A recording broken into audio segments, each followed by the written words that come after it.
ஓம் சக்தி. அகண்டத்தில் அம்மா.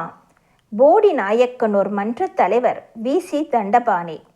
போடி நாயக்கனூர் அருள்மிகு ஆதிபராசக்தி வார வழிபாட்டு கிழக்கு மன்றம் 27/9/1992 நாள் நவராத்திரி பெருவிழா அன்று ஆரம்பிக்கப்பட்டு அகண்டமும் 2வது நாளில் ஏற்றப்பட்டது. அகண்டம் ஏற்றப்பட்ட 2வது நாளில் போடி சங்கரதாஸ் குழுவினரின் இன்னிசை கச்சேரி சிறப்பாக நடந்தேறியது. அதில் போடி அருகிலுள்ள டி. சிந்தனைச்சேரியில் ஆசிரியராக வேலை பார்க்கும் கிறிஸ்துவ அன்பரான திரு பெனடிக்ட் இசைக்குழுவில் அங்கம் வகிக்கும் ஓர் நபர் 29/9/1992 அன்று மன்றத்தில் இசை கச்சேரியை முடித்துவிட்டு திரு பெனடிக்ட் ஊருக்கு செல்வதற்காக பஸ் நிலையம் சென்றுள்ளார். அங்கே பஸ் கிடைக்காத காரணத்தினால் இரவு மன்றத்திலேயே தங்கிவிட்டு காலையில் செல்லலாமென திரும்ப வந்துவிட்டார். மன்றத்தில் அகண்டம் ஒளி வீசிக்கொண்டிருந்தது.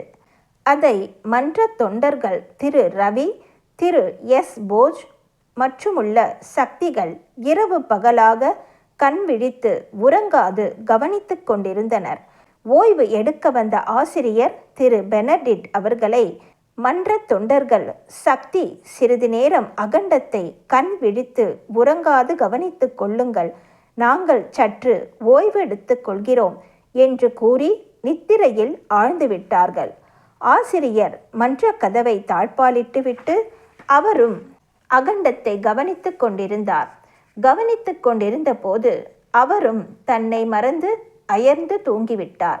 ஆக மன்றத்தில் மேற்குறித்த அனைவரும் தூங்கிவிட்டனர்.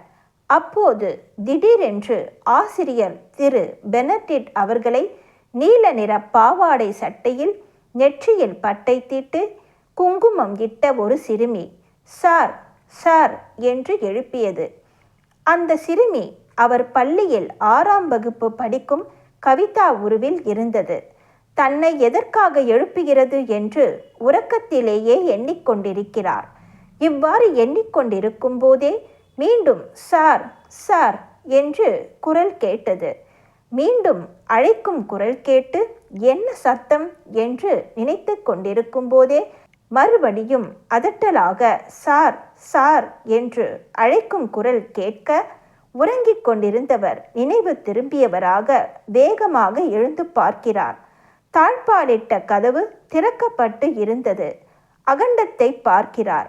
ஒளி வீசிக்கொண்டிருந்த அகண்டம் அணையும் தருவாயில் இருந்தது. வேகமாக அகண்டத்தை சரிசெய்து ஒளி வீசச் செய்தார்.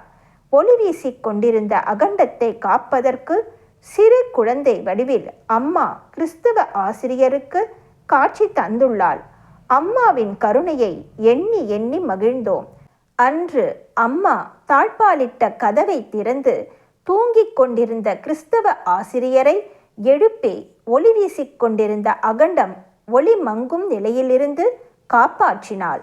அம்மாவின் பணியை செவ்வனே செய்து முடித்திருந்ததனால் தொண்டர்கள் அயர்ந்திருந்தாலும் அம்மாவே அகண்டத்தை காப்பாற்றியுள்ளாள்.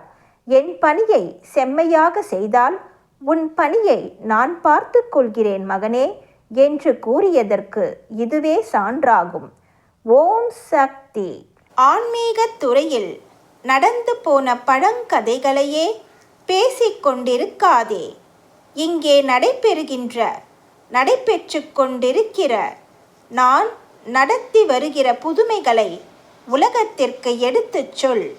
இவற்றையே அடிக்கடி நினைத்து பழகு. அன்னையின் அருள்வாக்கு.